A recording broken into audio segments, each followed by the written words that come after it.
Hello mga kababayan, may gandang gabi po sa lahat. Nag-vlog po ako ngayon kasi po may tumatawag po kasi dito sa akin sa WhatsApp ko kanina, tapos tumawag sa number ko, hindi ko kilala po. Tapos alam ko naman na mga followers ko lang yon dito sa page na ito.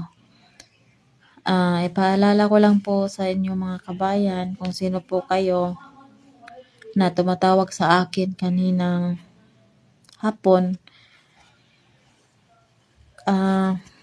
Pwedeng wag na po kayong tumawag ulit sa akin kasi po pag tumawag kayo sa akin, hindi ako ang kausap ninyo. Okay? Mag-Tagalog lang ako kasi Tagalog kasi yung Tapos yung mga nagpasa ng mga link sa akin sa WhatsApp, wag niyo po yung gawin sa akin mga kabayan kasi po nababasa po yan ng aking employer. Okay? Pag may tumatawag sa akin, hindi ako ang kausap nyo. Amo ko po yung babae, kundi lalaki. Ang amo ko po yung lalaki. Trabaho po niyan is police dito sa Saudi. Okay po. Paalala lang po ha sa mga nagpapasa po sa akin ng mga iskandal. Nagpapasa po din sa akin sa WhatsApp ng yung mga malalaswang videos or photos. Huwag niyo po niyong gawin ulit po. Kasi natitrace po kayo ng aking amo. Hindi ako ang kausap ninyo sa WhatsApp. Kapag tumatawag kayo or magchat kayo sa akin, mapahamak lang kayo po sa mga ginagawa niyo sa akin. Marami kasing nagpapasa ng mga link for scammer. Nagpapasa ng mga nude videos. Wag po. Wag niyo pong uulitin kasi matitrace po kayo. Kanina may tumatawag sa akin sa WhatsApp. Tapos hindi naman matawagan yung WhatsApp ko kasi close ko yung call sa WhatsApp. Close ko. Pwede ka mag-chat, pero hindi ka pwede mag-call. Tapos makita niya dito sa page ko yung number ko. Tumawag sa number ko. Hindi ako yung kausap ninyo. Amo kong babae. Kakarating lang niya galing sa school. Kasi, maestra yung, trabaho ng aking among babae. Kakarating niya, pag open ko sa window, sa pintuan, dumating sila. Tapos tumawag yung tao na parang nanghingi siya ng yung parang scam nga yun. Kasi hindi ko yan kilala. Mga kababayan, kung ano po yung ginagawa ninyo doon sa Pinas, tapos patuloy nyo pa rin ginagawa dito yung pagiging scammer nyo, huwag nyo pong gagawin dito. Kasi ang amo ko po, ang tagahulog ng aking pera. Hindi ako ang tagahulog ng pera kasi ang ikama ko nasa kamay ng aking amo. Sila po ang tagatawag doon sa bank. Kilala nila kung sino yung kausap ko araw-araw kasi alam nila yan. At alam nila kung ano po yung tawagan ng partner ko. Alam nila yan. Kasi kapag tumawag yung partner ko, tuwang-tuwa yung bata. Daddy tawag niya sa partner ko eh. Hello daddy. Ganon yan. Kaya alam ng aking employer na yung partner ko yung tumatawag. O di kaya yung anak ko, kausap ko. Alam nila yan. Ang partner ko is kilalang kilala ng aking amo. Kasi siya yung tagapag-withdraw ng aking pera sa Pinas. Nakaregister yan dito eh. Yung pangalan ng aking partner sa bank. Hindi basta-basta. Hindi nyo ako makukuha sa scam. Kasi hindi ako tagahulog ng pera. Yung mahawakan ko lang na pera, yung savings ko lang dito. Pero yung hinuhulog ko sa Pinas, hindi. Yun lang po mga paalala ko sa inyo po mga kabayan. Kung sino po kayo, respeto na lang po. Kasi ako ayaw kong na may kababayan akong mapahamak. Kasi tinitrace nila yun eh. Nagtatanong ka kanina kung may chat ba sa WhatsApp. Kasi kapag may chat, screenshot nila yan. Tapos, i-translate nila sa cellphone nila. Automatic yan, nag-translate sa Arabic. Tapos, kahit anong language na ginagamit natin, Bisaya, Tagalog, English ba, o Mangyan, o ano, basilan yung ating mga salita, automatic yan sa cellphone nila nakatranslate. May translation yan yung ano nila eh, cellphone nila. All one language. Kaya yung paalala ko sa inyo, huwag kayong mag-chat sa akin sa WhatsApp. Huwag kayong tatawag sa akin sa number kasi alam nila yan kung sinong katawag ko, kung sinong kausap ko kahit wala sila dito. Kasi yung code ng aking SIM card nasa kanila. Nakakonect ang WhatsApp ko sa kanila. Kasi pati yung Facebook, kasi yung SIM card ko kasi dito, yung mobile dati Stacy ako, ngayon mobile pero ganun din pa rin yung yung number. Hindi nagbago ang number pero nagbago yung kasi pinalitan dahil yung Stacy ko dati walang signal. Pangit yung signal niya, laging naputol-putol. Kaya nag-mobile ako ngayon. So, nakapangalan yan sa amo kong pulis ang aking SIM card. Siya, nakaregister sa kanya kasi siya yung nagpunta doon eh.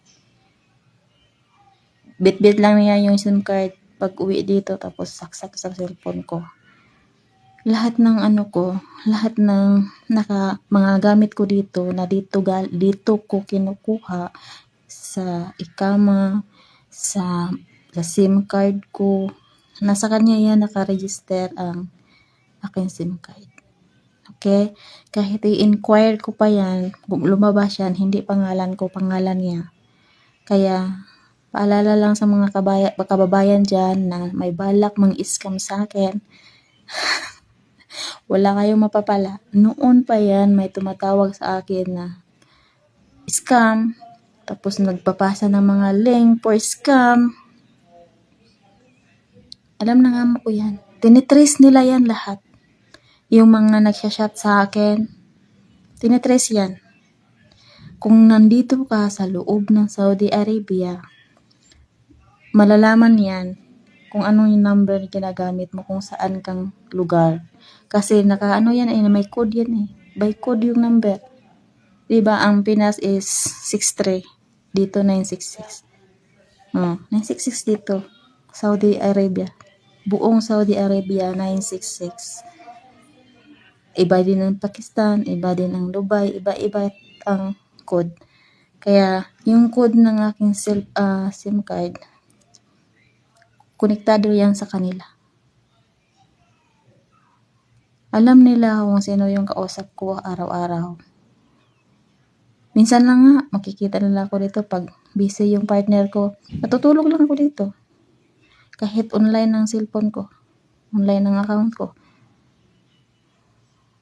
Alam nila yan.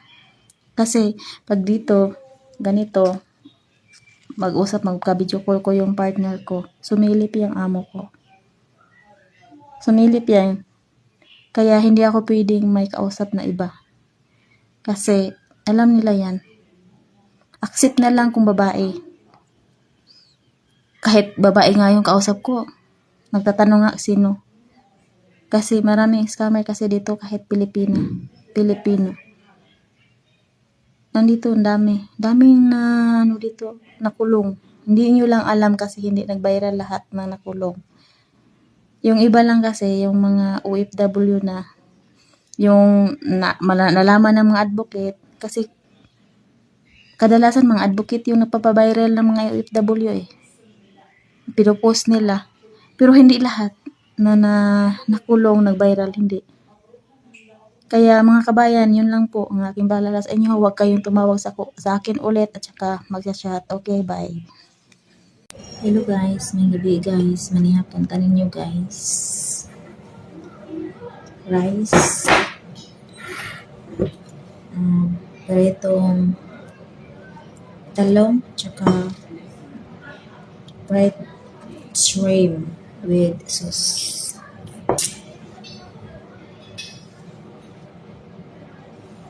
Okay guys, manihapon tanin nyo guys.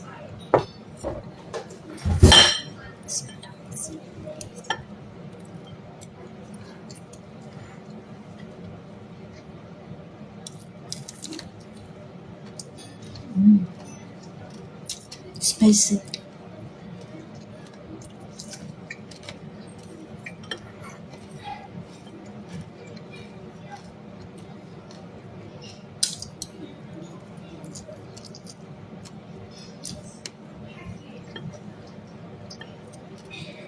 Then,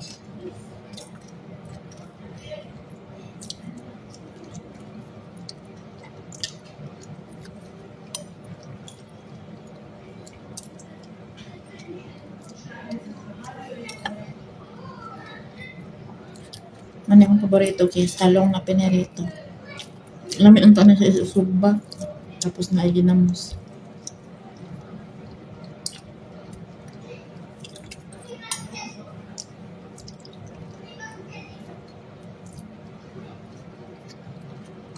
Ilahang ikaon lahi. Niluto ko siya niya. Kanang chicken, then mga vegetables ipang mix. Tapos dibutangan og kanang yogurt.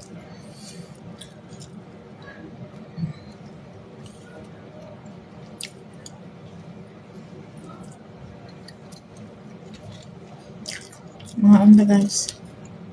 Mukbang ko ron, mukbang.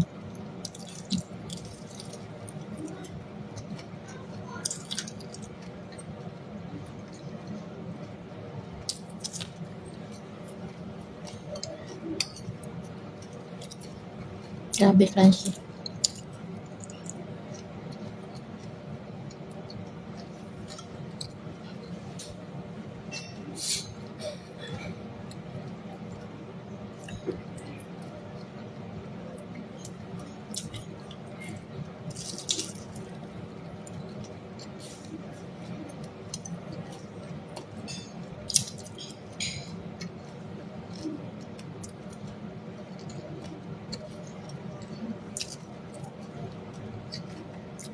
Fresh yung tanga.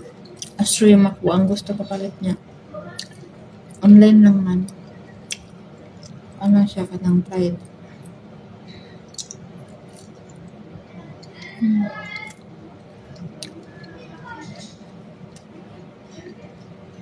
Spicy guys.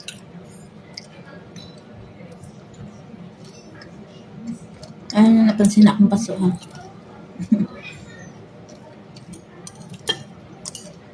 Mga na kinabuhi sa tabang basta kusinera kasi tagapasok.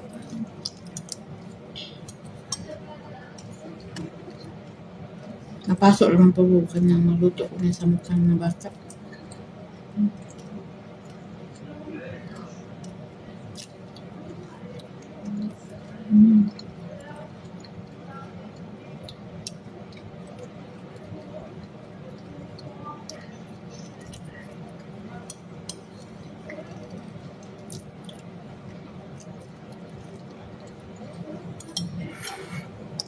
Tinan ako magluto guys.